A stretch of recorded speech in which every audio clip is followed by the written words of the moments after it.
Nos Estados Unidos, mais de 90% vivem em condados onde o custo de moradia cresceu mais que a renda nos últimos 20 anos. A oferta de moradia não acompanhou a demanda e a diferença cresce desde o início dos anos 2000. Migrações. De forma relacionada, a porcentagem de pessoas entre 25 e 34 anos morando com os pais vem aumentando, quase dobrando de 10% em 1983 para 19,1% em 2023, mesmo após uma queda considerável no número de jovens morando em casa depois da Covid. Os números são um pouco melhores no resto do mundo, enquanto a habitação virou uma das principais questões recentes, geralmente associada a preocupações mais amplas com o custo de vida, inflação alta e salários estagnados. A falta de moradia e o alto custo fizeram com que, no início, se pensasse nas casas impressas em 3D como algo capaz de mudar o jogo. Com o tempo de desenvolvimento das moradias tradicionais aumentando cada vez mais e os custos para construir também subindo, a capacidade de imprimir rapidamente e de forma barata estruturas de casas em 3D tinha o potencial de revolucionar completamente o mercado imobiliário. Isso poderia ter causado um boom na produção e tornado os preços mais acessíveis para todos, seja em casas tradicionais ou impressas em 3D. No entanto, não foi assim que as coisas aconteceram na prática. Apesar da promessa da tecnologia, não houve um boom de casas impressas em 3D. Você provavelmente notou isso no Zillow.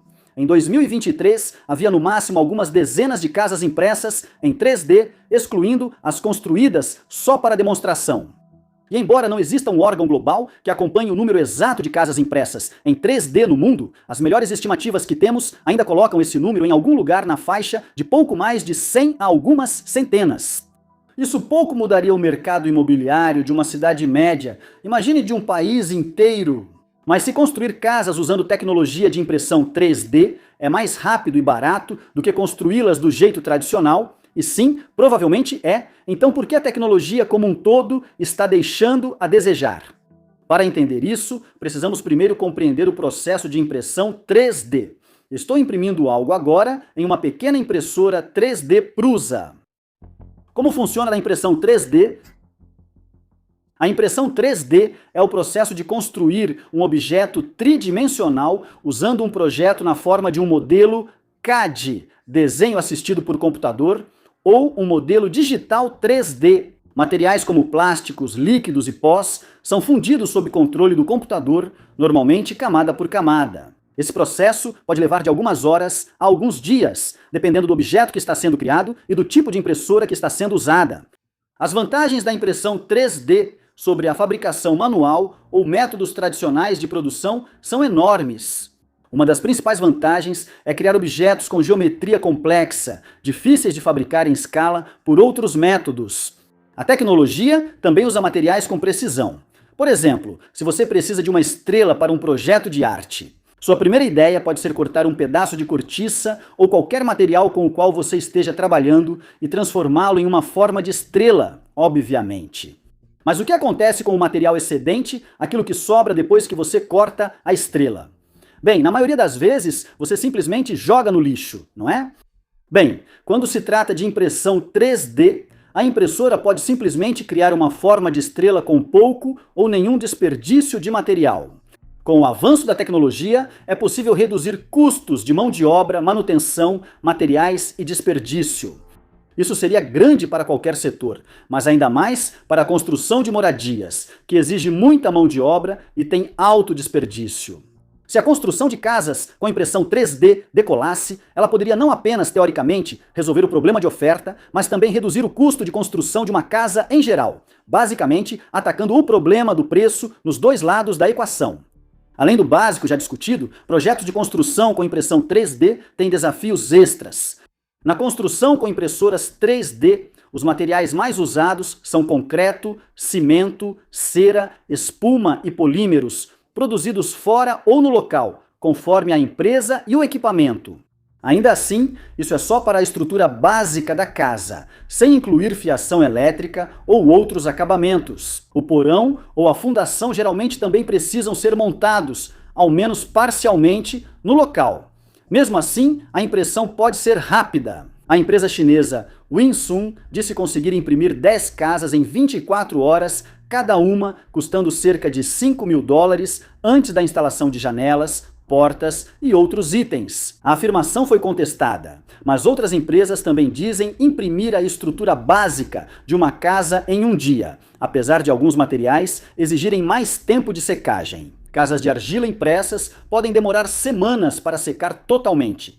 Resumindo, construir casas com impressão em 3 dimensões é mais rápido e barato que métodos tradicionais, mas ainda não atinge a rapidez e economia esperadas.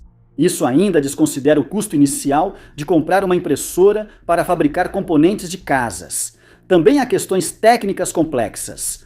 O concreto sólido, principal material das casas impressas em 3D, isola mal e quase não resiste à passagem de calor.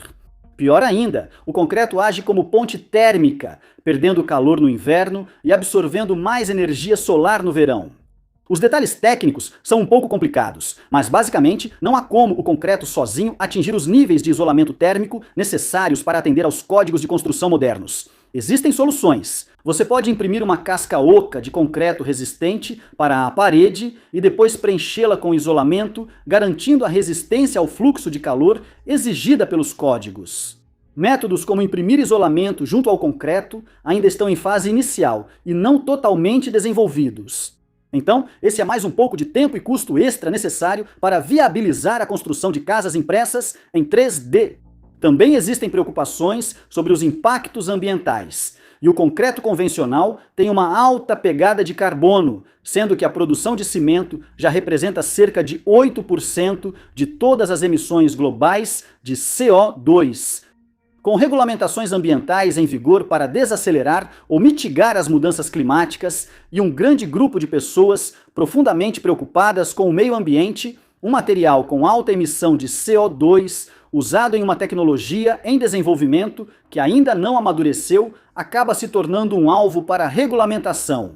Apesar de alguns métodos de impressão alegarem menor emissão de carbono, ainda faltam verificações independentes dessas afirmações. Ainda assim, se esses fossem os únicos problemas enfrentados pela indústria, provavelmente já estaríamos vendo comunidades inteiras de casas impressas em 3 dimensões surgindo em todo o mundo, sendo aclamadas como a solução mágica capaz de resolver a crise habitacional. Mas há 2 coisas ainda piores que atrasos e custos mais altos do que o esperado, impedindo a rápida expansão do setor. Rachaduras e burocracia. Então, em novembro de 2024, a cidade de Muscatine, em Iowa, decidiu demolir uma casa impressa em 3D. Por quê?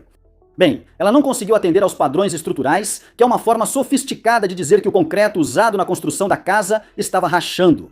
Rob Moynihan, gerente de iniciativas habitacionais da Fundação Comunitária de Greater Muscatine, que supervisiona o projeto, disse a Forbes: "Tivemos rachaduras verticais e algumas horizontais menos preocupantes e sabíamos dos problemas", referindo-se à resistência do concreto. A construção começou em maio e em poucos meses os problemas já eram evidentes. O material não atingia os padrões de solidez estrutural e nem haviam identificado a causa das rachaduras. Dizem: "Ainda tentamos descobrir se foi pelo clima." Fim da citação, o que é plausível, já que o índice de calor chegou a 49 graus Celsius no verão com alta umidade. Zachary Mannheimer, fundador da subcontratada do projeto, abre aspas: "Frustração provavelmente não é a palavra que eu usaria. Aprendemos muito com o próprio processo." De acordo com Mannheimer, as paredes estavam estruturalmente sólidas, mas as rachaduras eram preocupantes o suficiente para justificar uma demolição. Alcris, a empresa por trás disso, desde então desenvolveu um novo material que é mais resistente, menos caro e neutro em carbono, embora isso traga pouco conforto para a cidade de Muscatine. A impressão 3D ainda é delicada, principalmente em escala habitacional. Pequenas variações de calor ou umidade podem afetar drasticamente a estrutura durante a impressão ou secagem.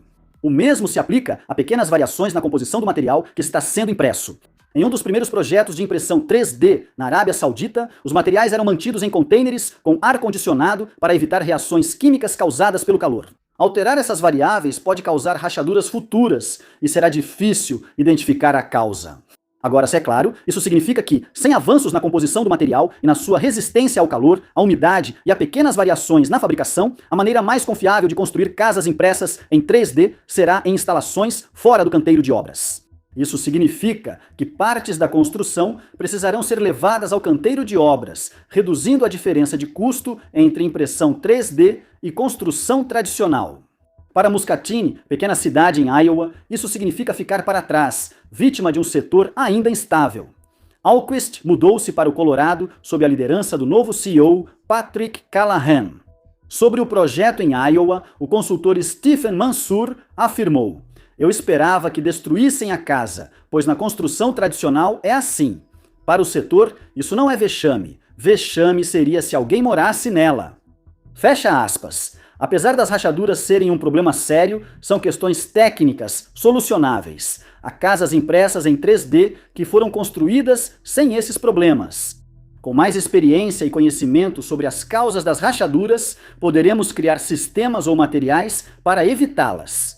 É um impacto na produtividade a curto prazo e grande dificuldade para empresas individuais, mas não é fatal para o setor. Na verdade, obstáculos regulatórios podem ser a principal barreira à adoção em larga escala. A construção civil é, compreensivelmente, uma das indústrias mais regulamentadas do mundo, e embora as casas impressas em 3D mostrem potencial, no fim das contas ainda é um método basicamente não comprovado para o desenvolvimento habitacional. Teoricamente, casas feitas de cimento deveriam durar um século ou mais e serem mais resistentes a danos causados pelo clima, insetos como cupins, incêndios e outros perigos domésticos comuns do que as casas tradicionais, mas simplesmente não sabemos se essa teoria vai resistir ao teste do tempo.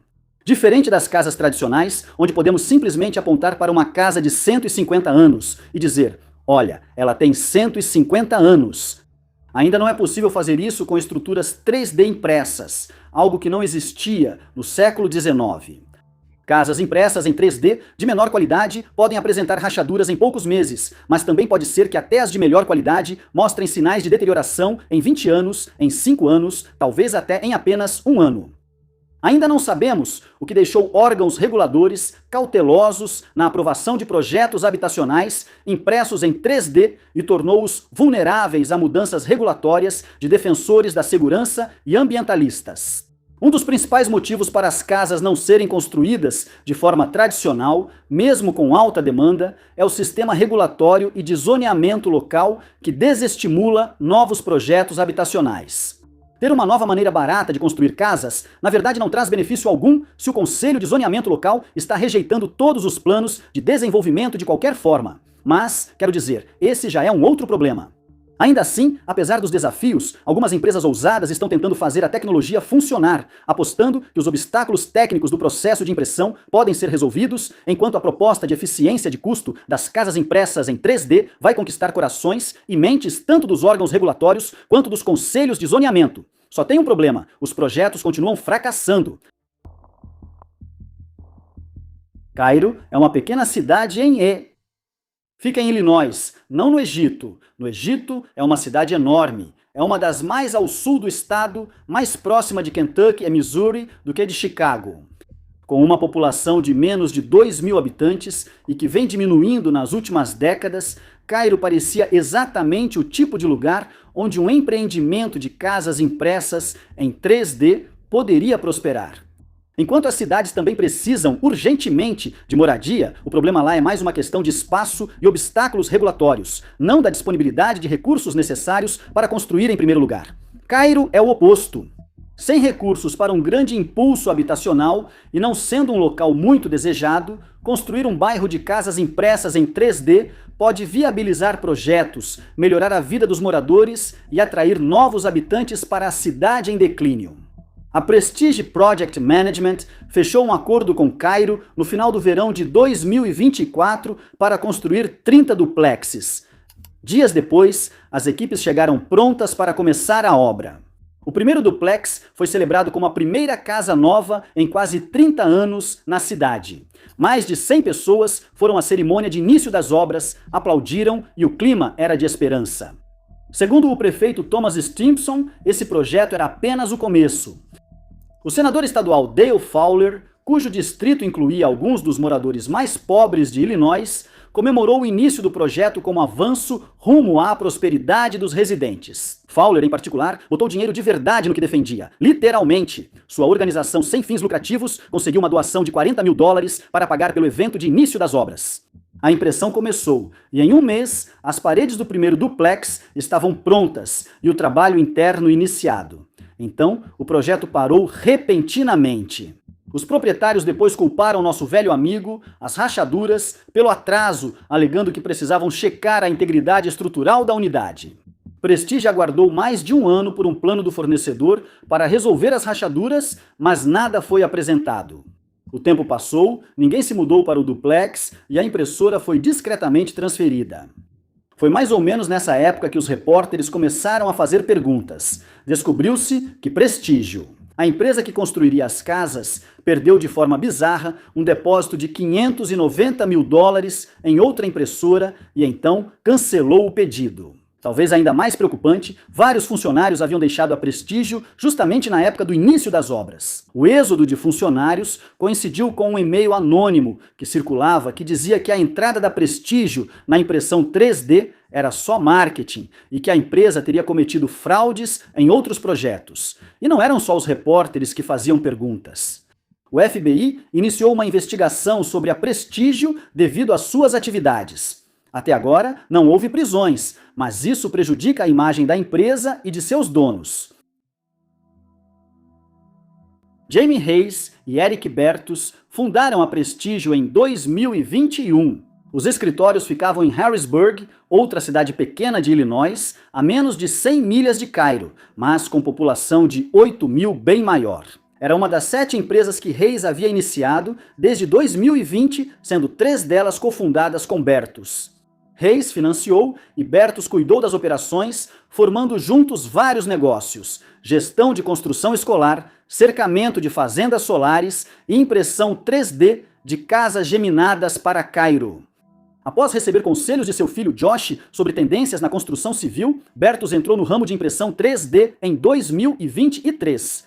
Bertus escolheu Cairo, uma área carente, para iniciar o empreendimento de impressão e afirmou que Deus o inspirou a doar a primeira casa como gesto de boa vontade. Mesmo assim, os moradores já haviam se decepcionado com promessas e expectativas que depois desmoronaram. Então, digamos que havia alguns céticos. Connie Williams, vereadora da cidade, afirmou: "Continuamos dizendo a eles que muitos já passaram por Cairo com essas ideias malucas e depois desistiram. E eles diziam: não, esse não é o nosso caso. Estamos aqui, Deus nos enviou." Apesar das promessas não cumpridas em Cairo, o projeto parecia credível para os formuladores de políticas de elite em Illinois. O governador Joby Pritzker se reuniu com Bertus e Dale Fowler e a equipe da senadora dos Estados Unidos, Tammy Duckworth, foi convidada para conhecer o projeto. A primeira casa impressa da Prestige ganhou destaque nas redes sociais depois que Susan Mendoza, controladora de Illinois, elogiou o projeto em uma postagem.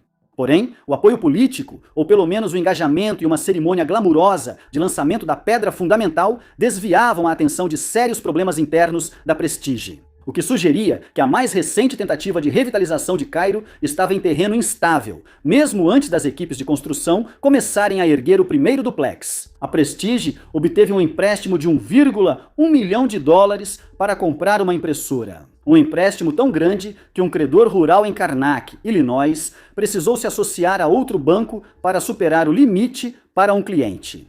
Após a aprovação do empréstimo, a Prestige pagou $590 mil de entrada por uma impressora que seria feita pela Perry 3D Construction, no Texas. O contrato deles estipulava que a impressora seria entregue em pelo menos 6 meses.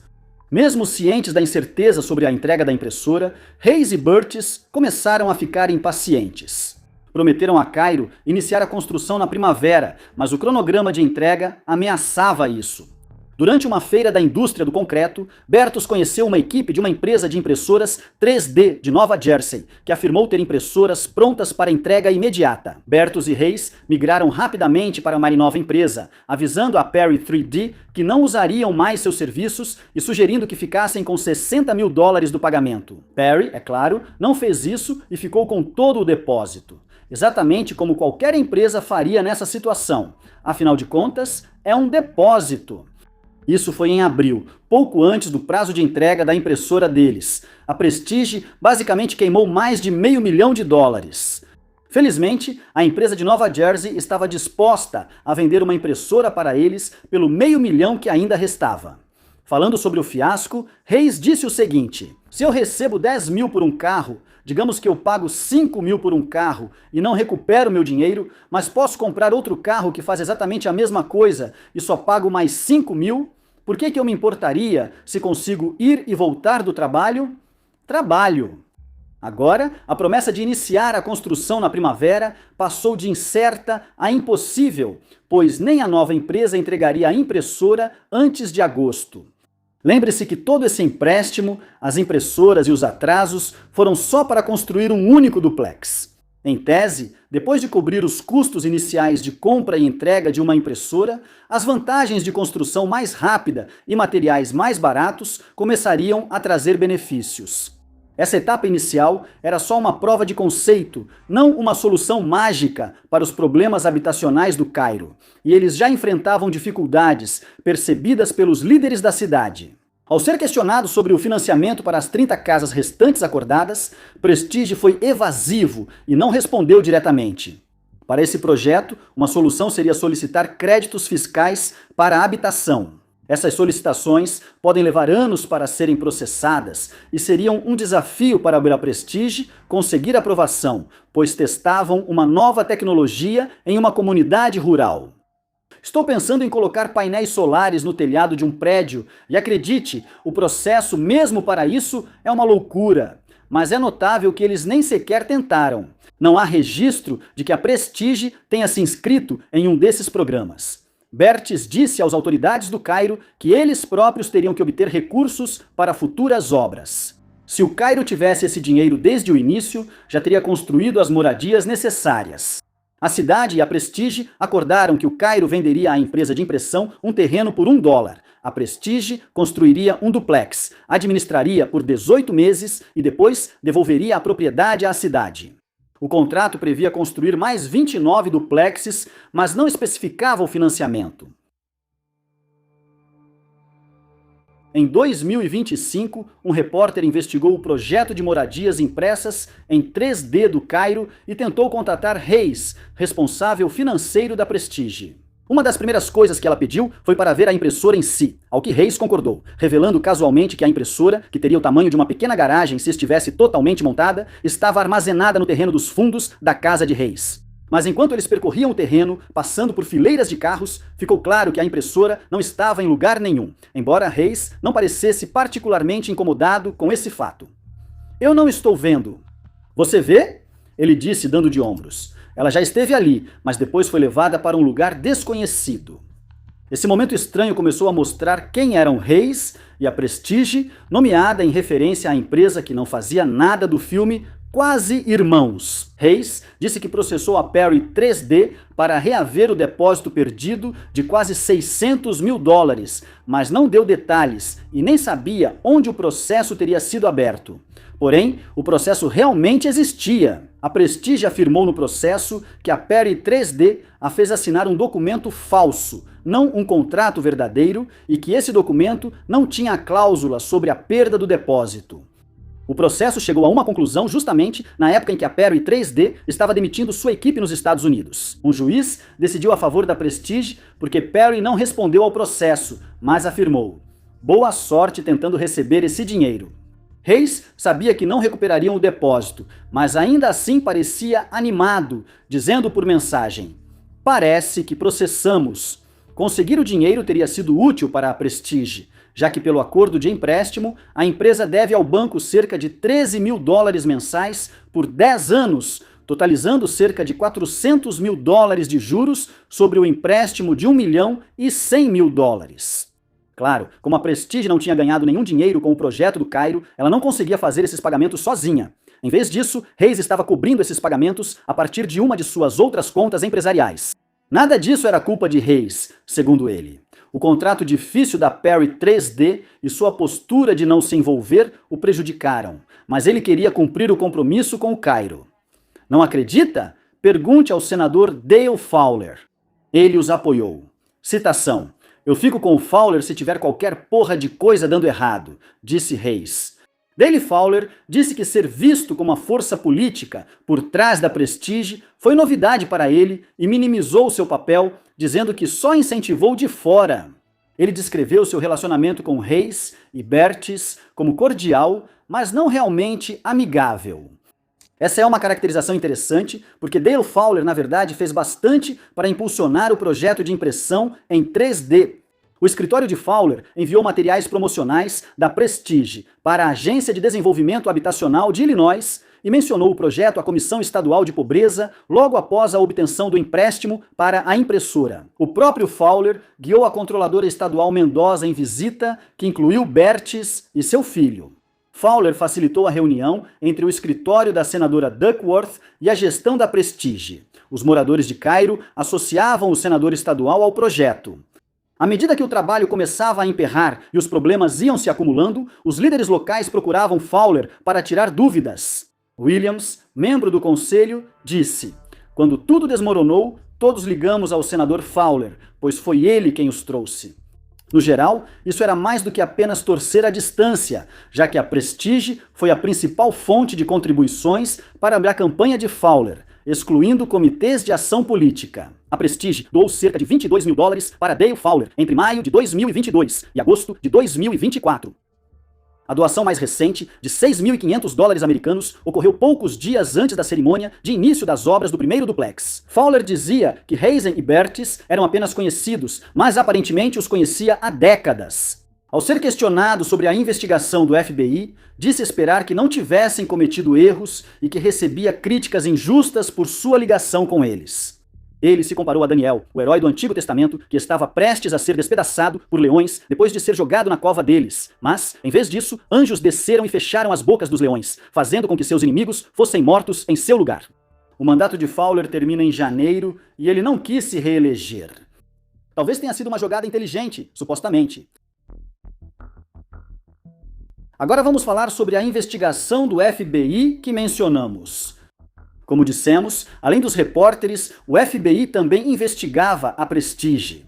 Poucas semanas após a inauguração, a Prestige recebeu uma intimação de um grande júri federal para entregar registros financeiros e outras intimações continuaram chegando. O FBI também recebeu contratos de prestação de serviços e registros de pagamento enviados para a Prestige por 2 distritos escolares de Harrisburg, mas referentes a trabalhos não ligados ao projeto do duplex 3D. John Peake, prefeito de Harrisburg, disse que a cidade fez 2 projetos com a Prestige e que Dale Fowler os incentivou a fazer mais. Um distrito escolar intimado demitiu seu superintendente por não seguir os canais corretos ao aprovar $2 milhões em projetos com a Prestige e outras empresas. Lembra que vários funcionários da Prestige pediram demissão na inauguração? Pois é, ao menos um virou informante.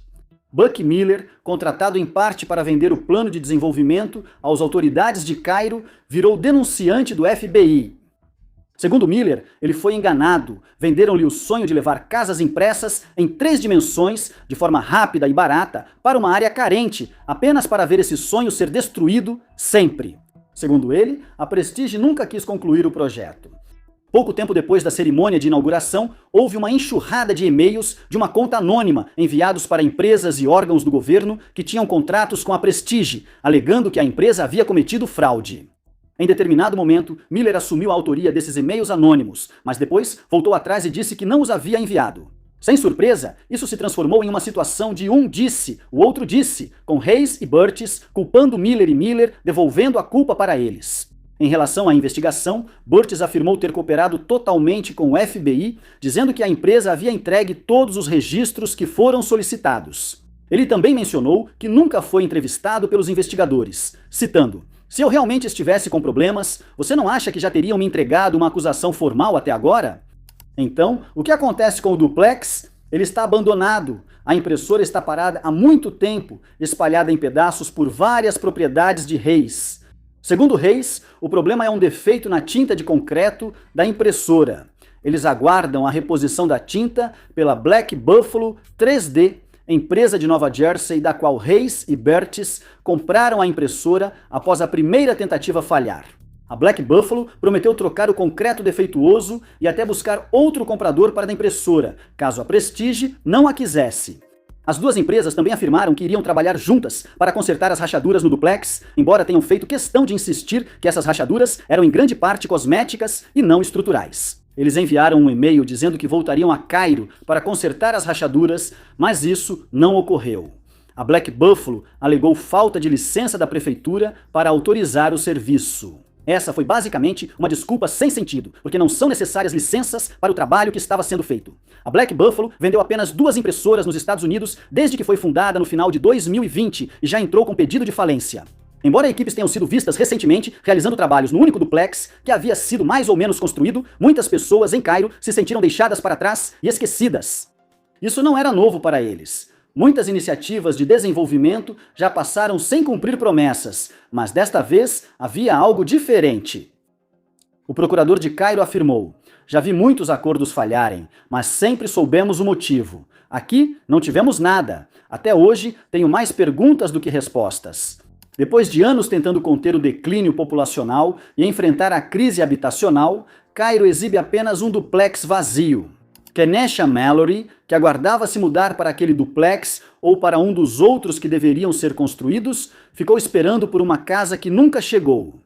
Então, papo reto, Jamie Hayes e Eric Bird são só 2 vigaristas sem remorso que exploraram uma cidade desesperada para aplicar um esquema de fraude? Bem, não, provavelmente não.